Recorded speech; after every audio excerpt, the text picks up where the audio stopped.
ডিসিপ্লিনকে আমি সবচেয়ে গুরুত্ব দিই।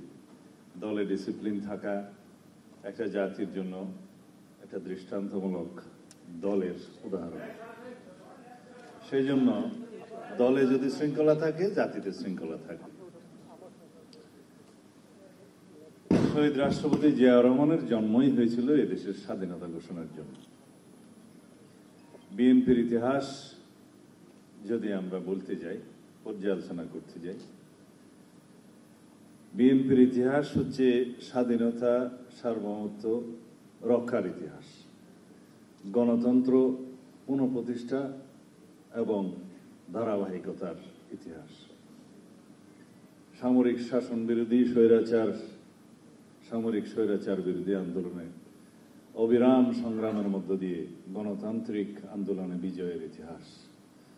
বিএনপির ইতিহাস হচ্ছে একদলীয় বাকশাল ব্যবস্থা বিলুপ্তির মধ্য দিয়ে সাংবিধানিকভাবে বহুদলীয় গণতন্ত্র প্রতিষ্ঠার ইতিহাস। সংবিধানে বিসমিল্লাহির রহমানির রহিম মহান আল্লাহর উপর আস্থা এবং বিশ্বাস স্থাপনের ইতিহাস। তার মানে এই নয় যে আমরা অন্য ধর্মাবলম্বীদের ধর্মীয় অনুভূতি এবং স্বাধীনতায় বিশ্বাস করি না। বাংলাদেশের সংবিধানে আর্টিকেল 28 এবং 41 যদি আপনারা একত্রে পড়েন, তাহলে ধর্মের কারণে কোনো রকমের কোনো ডিসক্রিমিনেশন সেখানে এলাও করে না। এবং আর্টিকেল 41-এ ধর্মীয় শিক্ষা প্রতিষ্ঠান, ধর্মীয় উপাসনালয় এবং প্রিয়েচিং এর স্বাধীনতা দেওয়া হয়েছে। সেই হিসাবে বাংলাদেশের সংবিধান অত্যন্ত সুরক্ষিত একটি সংবিধান, সকল জাতি, ধর্ম, বর্ণ নির্বিশেষে সকল জনগোষ্ঠীর জন্য। আমরা এমন একটি দল করি যে দল সৃষ্টির প্রথমেই এমন একটি ধারণা বাংলাদেশের মানুষের জন্য নিয়ে আসলেন যে এই মানচিত্রে, এই ভূখণ্ডে যারাই বসবাস করবে সকলের জন্য, ধর্ম, বর্ণ, গোষ্ঠী, জাতি গোষ্ঠী, সমস্ত ভাষাভাষী সকল শ্রেণীর মানুষের জন্য একটি ঐক্যবদ্ধ জাতি হিসেবে গঠনের জন্য যে ধারণা, সেটা হচ্ছে বাংলাদেশ জাতীয়তাবাদের ধারণা, বাংলাদেশি জাতীয়তাবাদের ধারণা। সেই ঐতিহাসিক ধারণাকে সম্বল করেই বিএনপি গঠিত হয় এবং সেই ধারণার মূল স্বপ্নদ্রষ্টা শহীদ রাষ্ট্রপতি জিয়াউর রহমান। জাতি একত্রিত হয়, এগিয়ে যায় সমৃদ্ধির পথে, গণতন্ত্রের পথে। তাকে জীবন দিতে হয়েছে এই গণতন্ত্রকে, স্বাধীনতাকে, সার্বভৌমত্বকে রক্ষা করার জন্য। অথচ এই স্বাধীনতাকে আনতে গিয়ে রাষ্ট্রপতি জিয়াউর রহমানকে জীবন দিতে হয়নি, যুদ্ধ করতে হয়েছে, রক্তাক্ত যুদ্ধ, সম্মুখ সমর করতে হয়েছে, স্বাধীনতার ঘোষণা দিতে হয়েছে, কিন্তু তিনি শহীদ হননি। আমাদের এই স্বাধীনতাকে রক্ষা করতে গিয়ে তাকে শহীদ হতে হয়েছে। এই গণতন্ত্র এবং মানুষের অধিকারকে রক্ষা করতে গিয়ে তাকে শহীদ হতে হয়েছে। সেই জন্য বলি, বাংলাদেশ জাতীয়তাবাদী দল বিএনপির ইতিহাস মানেই স্বাধীনতার ইতিহাস। এই দলের ইতিহাস মানেই স্বাধীনতা এবং সার্বভৌমত্বকে রক্ষা করার ইতিহাস। এই দলের ইতিহাস মানেই একদলীয় বাকশাল ব্যবস্থা বিলুপ্তির মাধ্যমে বহুদলীয় গণতন্ত্র প্রতিষ্ঠা করার সাংবিধানিক ইতিহাস। এই দলের ইতিহাস সামরিক স্বৈরশাসন বিরোধী আন্দোলন করতে করতে গণতন্ত্রের বিজয়ের ইতিহাস। এই দলের ইতিহাস হচ্ছে সংসদীয় গণতন্ত্র প্রতিষ্ঠার ইতিহাস এবং তত্ত্বাবধায়ক সরকার প্রতিষ্ঠার ইতিহাস।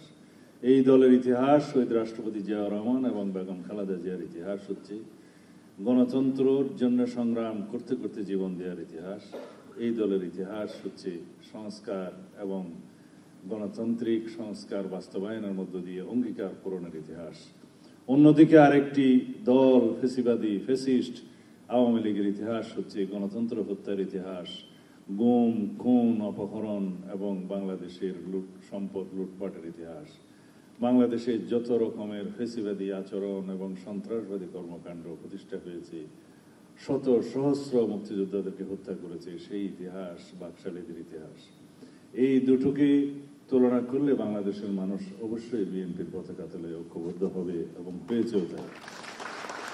কিন্তু আমাদের মনে রাখতে হবে যে ভালো রাজনৈতিক সংস্কৃতির চর্চা এবং প্রতিষ্ঠা লালনের মধ্য দিয়ে অপসংস্কৃতি, অপরাজনীতি এবং ফ্যাসিস্ট রাজনীতিকে বিলুপ্ত করতে হবে। কারণ আমরা যদি ভালো আদর্শিক রাজনীতি উপস্থাপন করতে পারি, তাহলে পরে আওয়ামী লীগের সেই ফ্যাসিবাদী আওয়ামী রাজনীতি বাংলাদেশ থেকে বিলুপ্ত হবে। সর্বক্ষেত্রেই আপনারা দেখবেন বিকল্প যদি ভালো থাকে, অতীতের সমস্ত ফ্যাসিস্ট অগণতান্ত্রিক শক্তির কোনো রাজনীতি বাংলাদেশে আর চেষ্টা করলেও প্রতিষ্ঠা পাবে না। আজকে দেখলাম কোথাও মিছিল দিচ্ছে, এক জায়গায় বলছে জয়, আর এক জায়গায় 1.5 মাইল দূরে দৌড়াতে দৌড়াতে যেয়ে বলছে বাংলা।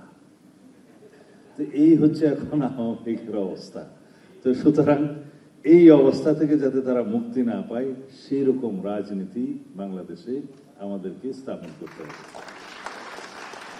সুস্থ ধারার সুন্দর গণতান্ত্রিক সংস্কৃতির চর্চা আমাদেরকে করতে হবে। সেটা আমরা শুরু করছি, আমরা চালু রাখবো ইনশাআল্লাহ। প্রতিষ্ঠাবার্ষিকীর এই সময় আপনারা দেখেছেন আমরা জনদুর্ভোগ হয় সেরকম কোনো কর্মসূচি নেইনি, অথচ আগে আমরা র্যালি, সমাবেশ, মিছিল এগুলো করে রাস্তায় দুর্ভোগ সৃষ্টি হতো, সেটা জনগণ পছন্দ করছে না। সুতরাং জনমতের সাথে মিলিয়ে আমাদেরকে সাংস্কৃতিক পরিবর্তন আনতে হয়েছে রাজনীতিতে।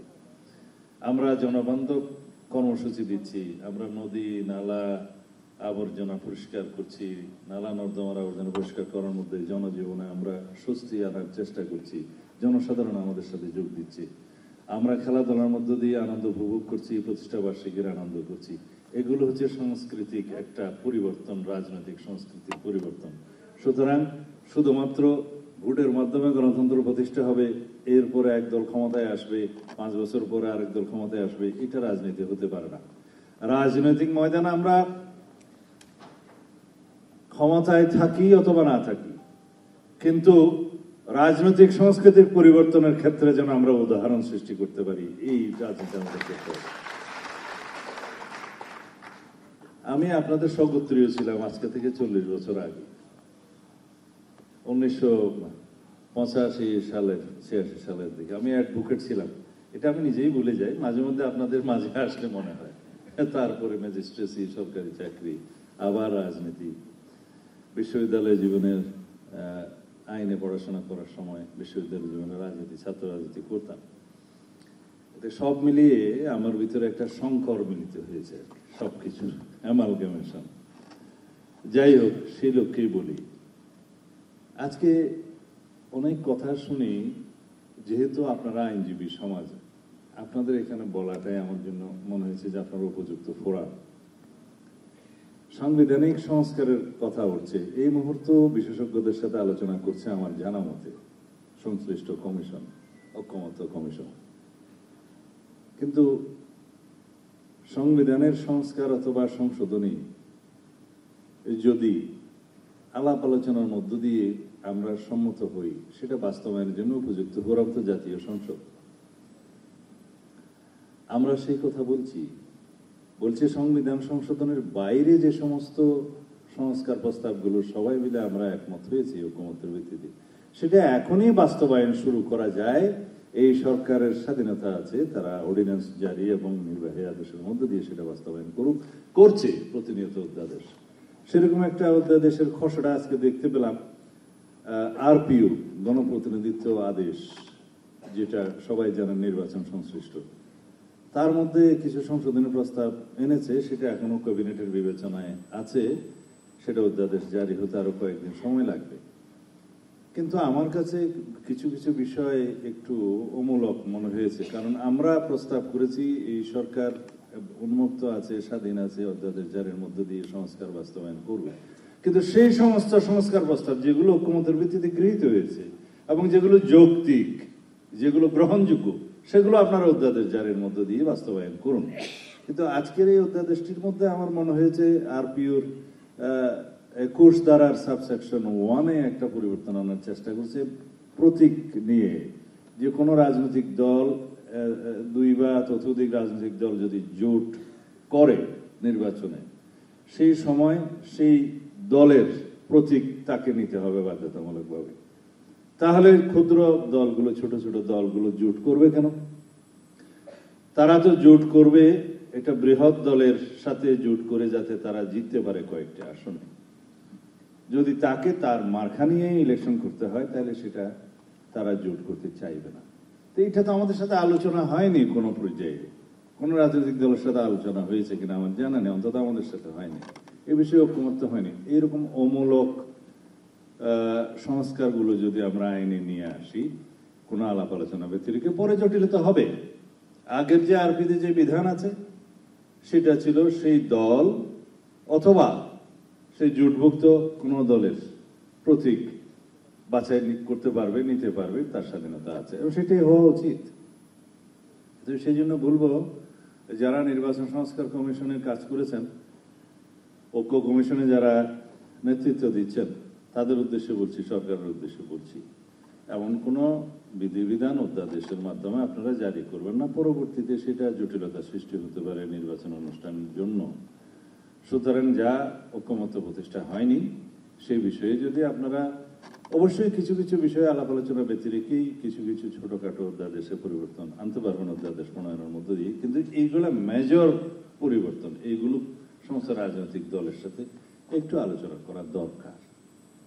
তো অথবা যদি মনে হয় যে যা আপনারা উপযুক্ত মনে করলেন অধ্যাদেশ জারি করবেন, তাহলে নির্বাচন অনুষ্ঠানের ক্ষেত্রে কিছুটা প্রতিবন্ধকতা সৃষ্টি হতে পারে, সেটা বিবেচনায় রাখা দরকার।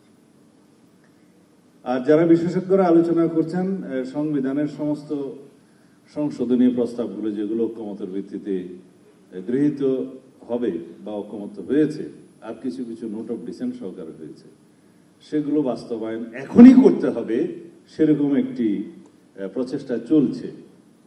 কিন্তু আমি, আপনারা যেহেতু আইনজীবী, আপনাদের কাছে প্রশ্ন রাখি, এক দেশে কি দুই সংবিধান থাকতে পারে? তাহলে এখন যে সংবিধান বহাল আছে এর ভিত্তিতেই তো এই সরকার প্রতিষ্ঠিত হয়েছে, শপথ নিয়েছে। এই সংবিধানের ভিত্তিতেই বাংলাদেশে বিচার বিভাগ পরিচালিত হচ্ছে, প্রশাসন সমস্ত কিছু পরিচালিত হচ্ছে। যদি এই বিধানগুলো যেগুলোতে আমরা ঐকমত্য হয়েছে পরিবর্তনের জন্য, সেটা যদি আজকেই পরিবর্তিত হয়ে গেছে ধরা হয়, তাহলে তো সেটা পরিবর্তিত সংবিধান অনুসারে রাষ্ট্র চলবে। তাহলে আপনাদের মধ্যে কেউ যদি উপযুক্ত আদালতে গিয়ে চ্যালেঞ্জ করেন যে বাংলাদেশের সংবিধান কি এখন পরিবর্তন হয়ে গেছে, আদালত কি বলবে যে কে করলো এই সংবিধান পরিবর্তন, কার অধিকার আছে এই সংবিধান পরিবর্তন করার, কোথায় হলো সেই ফোরামটা, কোথায়, সেই প্রশ্ন আসবে। সেই জন্য আমি পরামর্শ দিয়েছিলাম যে আপনারা সাংবিধানিক সংস্কার করুন, শব্দটা হবে সংশোধনী, সংস্কার বলাটা সংবিধানের ক্ষেত্রে উচিত নয়। সেই সংশোধনীগুলো করার ক্ষেত্রে কখন থেকে কার্যকর হবে, কি প্রক্রিয়া হবে, সেটার বৈধ আইনি এবং সাংবিধানিক কোন প্রক্রিয়া আছে সেটা আলোচনার জন্য সুপ্রিম কোর্টকে আপনারা ইনভলভ করুন, আলোচনা করুন। সুপ্রিম কোর্ট কি বলে দেখুন। আমরা তো আমাদের মতামত দিয়েছি, হয়তো আপনাদের পছন্দ হচ্ছে না, কিন্তু সুপ্রিম কোর্ট এই ব্যাপারে ব্যাখ্যা দিতে পারে, আপনারা সেখানে যান, আমরা সবাই মিলে যাই। সুপ্রিম কোর্ট হয়তো বলতে পারে এগুলা সব পলিটিক্যাল ইস্যুস, এটা to be settled in the next parliament, হয়তো বলতে পারে, আমি অ্যাডভান্স বলছি। কিন্তু তারপরেও সেটা একটা মতামত হবে। হয়তো সুপ্রিম কোর্ট সেটা এন্টারটেইন নাও করতে পারে, কিন্তু তারপরেও সেটা একটা মতামত হবে। কিন্তু আমরা সেই বৈধ আইনি প্রক্রিয়া না গিয়ে মেসাল দিচ্ছে আমাদের সামনে কি কি জানেন? স্বাধীনতার সময় তো কোন রকমের কনস্টিটিউশন ছিল না, কিভাবে দেশ পরিচালনা হয়েছে সেগুলো তো পরে কনস্টিটিউশনে ধারণ করা হয়েছে। আপনারা সবাই আইনজীবী, আপনাদের নিশ্চয়ই মনে আছে এই ভূখণ্ডের জন্য যারা নির্বাচিত হয়েছিল, যদিও পাকিস্তানের জন্য নির্বাচিত হয়েছিল, যেহেতু পাকিস্তানের সংবিধান প্রণয়নের একটা শর্ত দিয়েছিল সেখানে, তারা সেটা না মেনে তৎকালীন কেন্দ্রীয় জাতীয় সংসদ এবং প্রাদেশিক জাতীয় সংসদ আহ্বান করার পরেও যখন সেটা বাতিল করলো, তখন নির্বাচিত প্রতিনিধিরা 25শে মার্চের পরে, যেহেতু যুদ্ধ একতরফাভাবে ঘোষিত হয়েছে বাংলাদেশের এই ভূখণ্ডের উপরে পাকিস্তানি হানাদার বাহিনী কর্তৃক, তখন একত্রিত হয়ে তারা নিজেরা গণপরিষদ ঘোষণা করলেন এবং সেই গণপরিষদের ঘোষণা অনুসারে স্বাধীনতার ঘোষণাপত্র প্রণয়ন করলেন 10ই এপ্রিল 1971 সাল। সেখানে তারা নিজেদেরকে গণপরিষদের সদস্য ঘোষণা করলেন এবং সংবিধান প্রণীত না হওয়া পর্যন্ত এই স্বাধীনতার ঘোষণাপত্রকে তারা প্রভিশনাল কনস্টিটিউশন হিসেবে ধরে নিয়ে রাষ্ট্র পরিচালনা করলেন। সেখানে রাষ্ট্রপতি, অস্থায়ী রাষ্ট্রপতি অর্থাৎ ভাইস প্রেসিডেন্ট থেকে শুরু করে সবার নিয়োগকে অনুমোদন দিলেন এবং তাদেরকে নির্বাহী ক্ষমতা, বিচার বিভাগীয় ক্ষমতা, রাষ্ট্র ক্ষমা করার, ক্ষমা প্রদর্শনের ক্ষমতা সহ অন্যান্য সকল ক্ষমতা ওখানে প্রয়োগ দিলেন। তারপর রাষ্ট্র পরিচালিত হলো। প্রথম আইন ছিল বাংলাদেশের কোনটা? বেসড অন দিস স্বাধীনতার ঘোষণাপত্র, based on this Declaration of Independence. First law was the continuance of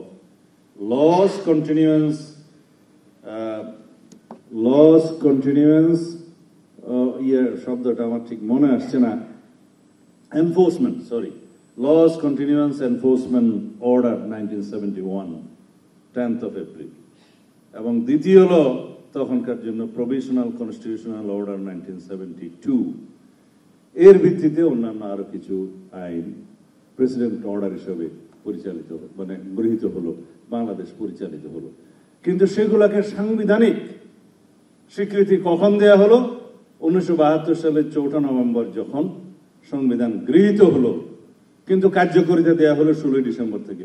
সংবিধান গৃহীত হওয়ার সময় তার 4th তফসিলে এই বর্ণনা সবগুলো এনে ক্রান্তিকালীন প্রভিশন হিসাবে আর্টিকেল 150 অনুসারে এখানে সবকিছু কন্টেইন করে তাকে সাংবিধানিকতা দেয়া হলো।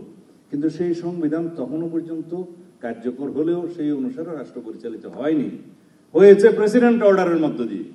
কারণ সেই সংবিধান গৃহীত হওয়ার পর তারপরের বছর 1973 সালে মার্চে ইলেকশন হলো, জাতীয় সংসদ গঠিত হলো, জাতীয় সংসদের সেশন শুরু হলো। সেশনটা তখন যখন বিরতি হলো, মানে জাতীয় সংসদের সেশন যখন থাকলো না পয়লা সেশন হওয়ার পর, সেই সময় রাষ্ট্রপতি অর্ডিন্যান্স জারির ক্ষমতাটা পেল। তার আগ পর্যন্ত আপনাদের জেনে রাখা ভালো, তার আগ পর্যন্ত ওই প্রেসিডেন্ট অর্ডার দিয়ে কিন্তু রাষ্ট্র চলেছে, কনস্টিটিউশন অনুসারে চলে নাই। এটা হচ্ছে বাংলাদেশের সাংবিধানিক ইতিহাস।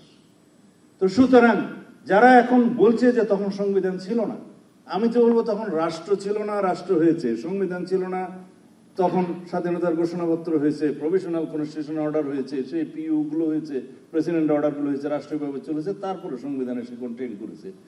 আমিও এখন বলছি যেগুলো আমরা এখন এগ্রিড হব, সেগুলো ঠিকই পরবর্তী জাতীয় সংসদে আলাপ আলোচনার মধ্য দিয়ে ঐক্যমতের ভিত্তিতে যা গৃহীত হয়েছে তা গ্রহণ করা হবে।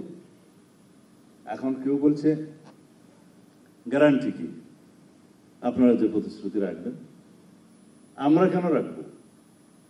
আমরা ক্ষমতায় যাবো এটাকে কেউ শপথ করে বলেছে?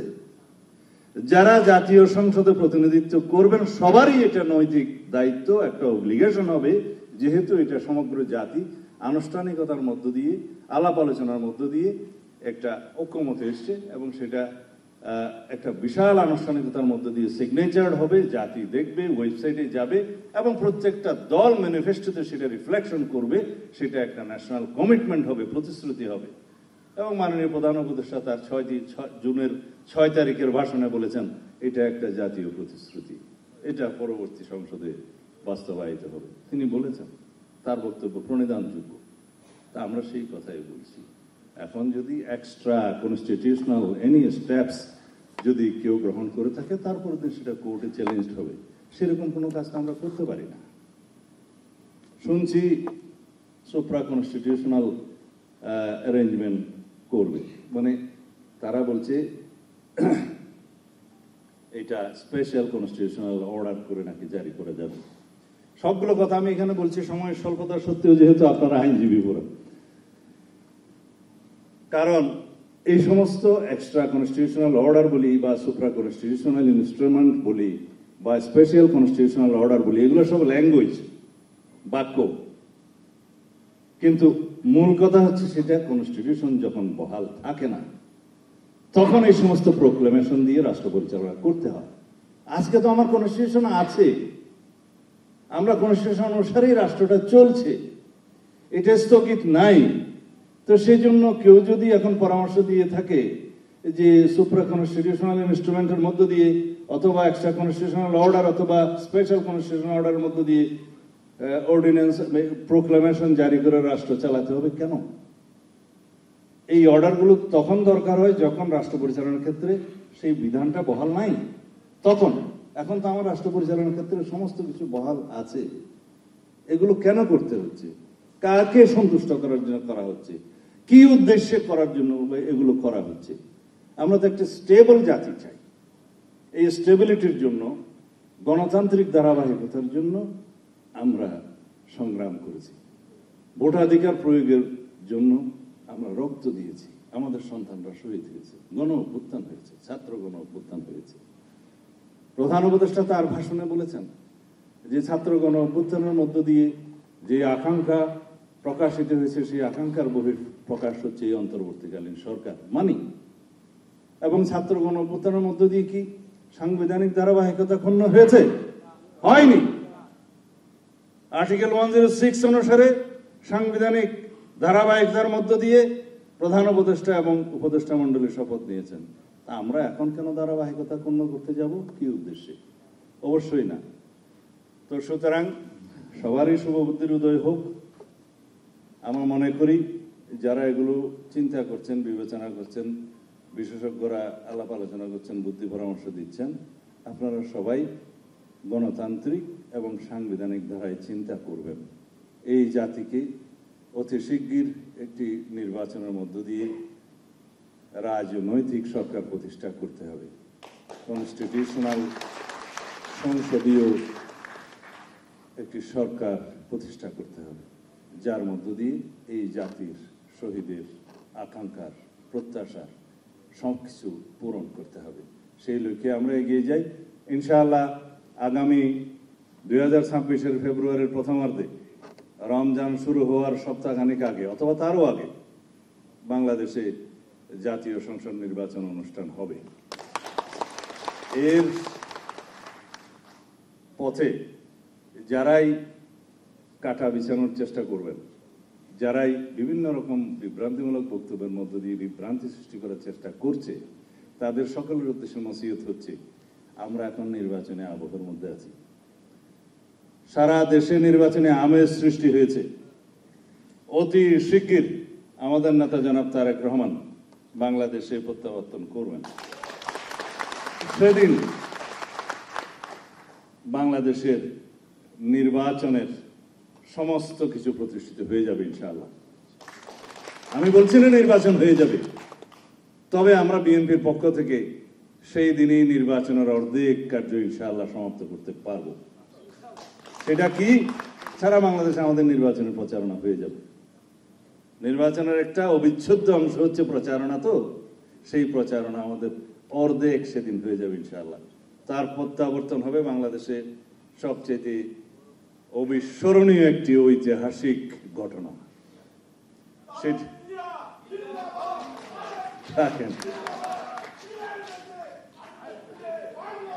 জনাব তারেক রহমান তার মেধা, যোগ্যতা, শ্রম এবং নেতৃত্ব দিয়ে তিনি বাংলাদেশের সর্বোচ্চ নেতৃত্বে প্রতিষ্ঠিত হয়েছেন। আমরা আমাদের নেতার সাথে আন্দোলন, ফ্যাসিবাদ বিরোধী আন্দোলন সংগ্রামে ঘনিষ্ঠভাবে কাজ করতে গিয়ে আমরা যে পরিপক্কতা আমার মধ্যে দেখেছি, এই জাতি ইনশাআল্লাহ তার নেতৃত্বে অনেক দূরে গিয়ে যাবে সেই দিনের প্রত্যাশায়। ধন্যবাদ আপনাদের সকলকে। খোদা হাফেজ।